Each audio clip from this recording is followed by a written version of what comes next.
The history of Karbala is deeply significant in Islamic tradition, especially for Shia Muslims, but it also holds importance for Sunni Muslims as well.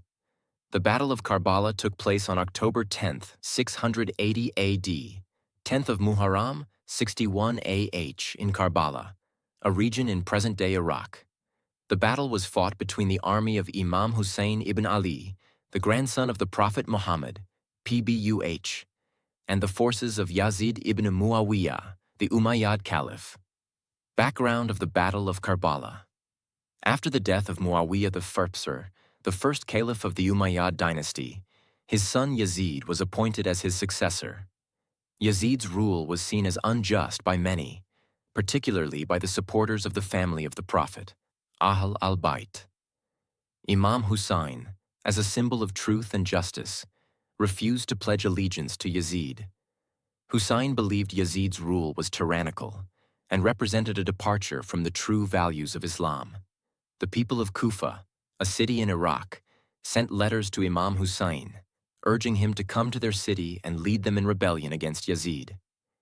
In response to these calls, Hussain decided to travel from his hometown in Medina to Kufa, along with his family and companions, in hopes of establishing justice.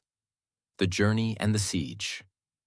As Hussain and his small group of about 72 family members and loyal companions made their way to Kufa, Yazid learned of their movement and dispatched a large army to stop them. The two forces eventually met in Karbala. Yazid's army, numbering in the thousands, encircled Imam Hussein's camp and cut off their access to water from the nearby Euphrates River. For several days, Imam Hussein's camp was deprived of food and water, causing immense suffering to his family, including women and children. Despite knowing the strength of Yazid's forces, Hussain refused to submit to the caliph's authority and stood firm in his belief. The Battle of Karbala. On the 10th of Muharram, now commemorated as Ashura, the final battle began. Imam Hussein's companions, though vastly outnumbered, fought bravely. One by one, they were martyred.